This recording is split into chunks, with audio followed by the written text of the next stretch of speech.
So in the failed state, a transaction is said to be in a failed state if any of the checks made by the database recovery system fails.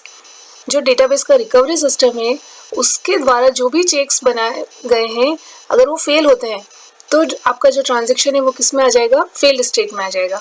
A fail transaction can no longer proceed further. Fail होने के बाद में आपका transaction आगे नहीं जाएगा और वो क्या होगा, अबॉर्ट होकर एंड हो जाएगा. Then aborted if any of the checks fails.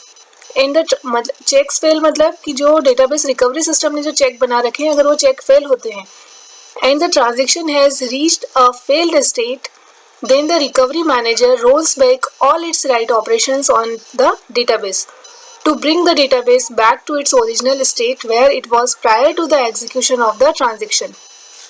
सबसे पहले तो हम समझते हैं रोल बैक क्या होता है.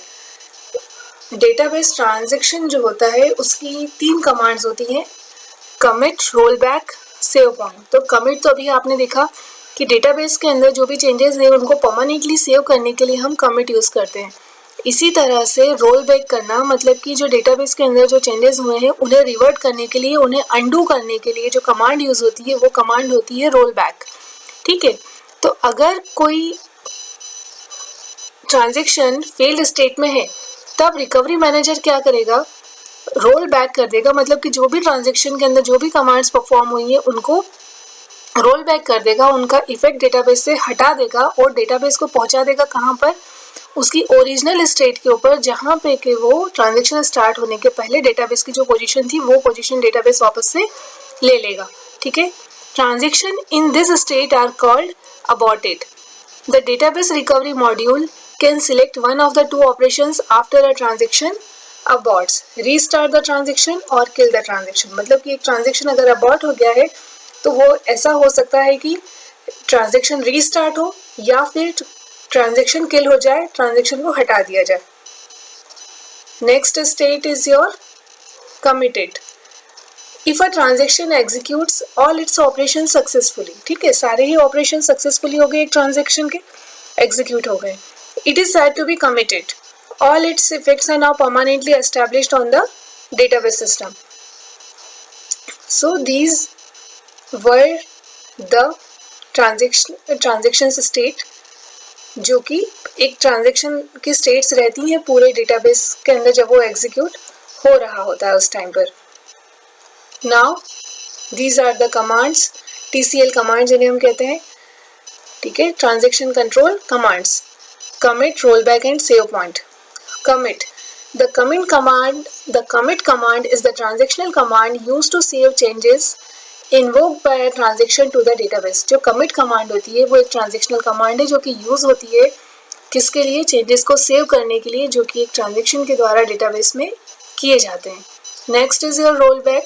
The roll back command is the transactional command used to undo transactions that have not been already been saved to the database. ठीक है, रोल बैक कमांड क्या होती है, रोल बैक कमांड भी डेटाबेस ट्रांजेक्शन की कमांड होती है जो कि एक ट्रांजेक्शन के द्वारा जो भी ट्रांजेक्शन किए गए हैं, जो भी कमांड्स एग्जीक्यूट हुई गई हैं उनको रोल बैक कर देती है जब तक कि वो सेव नहीं हुए हैं डेटाबेस के अंदर. Next is your save point. A save point is a point in a transaction when you can roll the transaction back to a certain point. ठीक है, सेव पॉइंट एक पॉइंट होता है ट्रांजेक्शन के अंदर, हम बनाते हैं, क्रिएट करते हैं with the help of the save point command, जहाँ और उस सेव पॉइंट को यूज करके हम रोल बैक कर सकते हैं ट्रांजेक्शन को उस पॉइंट तक.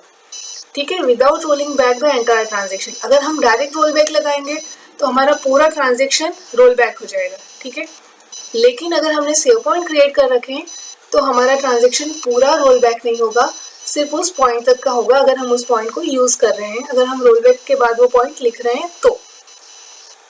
ठीक है, तो अब हम देखते हैं कि ट्रांजेक्शन बनता कैसे है. अगर आपको क्वेश्चन आता है एग्जाम में कि ट्रांजेक्शन लिखिए तो आप लिखेंगे, अदरवाइज ये मैंने आपको सिर्फ समझने के लिए दिया है. तो दिस इज सिंपल.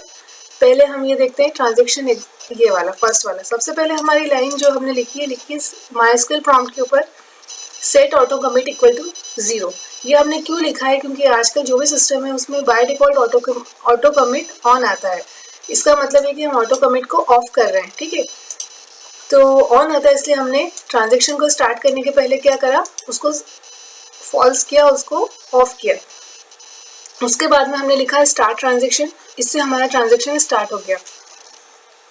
नाउ हमने सपोज एक अपडेट क्वेरी लिखी, आगे हम कोई अपडेट क्वेरी लिख सकते हैं। अभी मैंने सिर्फ समझने के लिए यहाँ सिर्फ एक अपडेट लिखा है कि हमने एक अपडेट स्टेटमेंट लिखा। फिर हमने एक सेव पॉइंट बनाया, उसको हमने M1 नाम दिया। उसके इस सेव पॉइंट के बाद में हमने एक इंसर्ट क्वेरी चलाई है, एक अपडेट क्वेरी चलाई है, ठीक है। अब हमने यहाँ लिख दिया है रोल बैक। अब ये रोल बैक क्या करेगा, ये ट्रांजेक्शन के स्टार्ट तक सब कुछ रोल बैक कर देगा और ट्रांजेक्शन को उस स्टेट में ले जाएगा जो कि ये ट्रांजेक्शन स्टार्ट होने के पहले स्टेट में ले जाएगा, ठीक है। और फिर कमिट कर देगा, मतलब कि इसका कोई इफेक्ट अब डेटाबेस पर नहीं पड़ेगा, ठीक है, क्योंकि हमने सेव पॉइंट बनाया है लेकिन अभी हमने इसको यूज़ नहीं किया है। अब हम एक दूसरा ट्रांजेक्शन देखते हैं। इसके अंदर भी हमने जब ट्रांजेक्शन स्टार्ट किया तो MySQL प्रॉम्प्ट पे हमने पहले क्या करा, ऑटो कमिट को ऑफ किया, उसको 0 असाइन कर दिया। ट्रांजेक्शन स्टार्ट किया, ये कमांड जो कि आपको लिखनी पड़ेगी, स्टार्ट ट्रांजेक्शन। फिर से हमने अपडेट चलाया, सेव पॉइंट M1 बनाया, इंसर्ट इनटू अपडेट, सेम पूरा वही ट्रांजेक्शन है। अब लिखा हमने roll back to save point M1। अब ये क्या करेगा, सिर्फ ये जो अपडेट और इंसर्ट है यहाँ तक ही रिवर्ट होगा, इन दोनों का इफेक्ट डेटाबेस पे नहीं पड़ेगा, लेकिन ये अपडेट करिए आपकी चल जाएगी, ठीक है। Roll back to save point M1 यहाँ तक वो क्या करेगा, रोल बैक कर देगा, ठीक है। देन कमिट, मतलब कि ये जो अपडेट है इसका इफेक्ट आपके डेटाबेस पे पड़ेगा। तो इस चैप्टर में बस ये इतना ही है। That was all about your chapter 18, ठीक है। So this was the simple chapter. In case if you have any doubt or query, you can ask me. Thank you. Best of luck.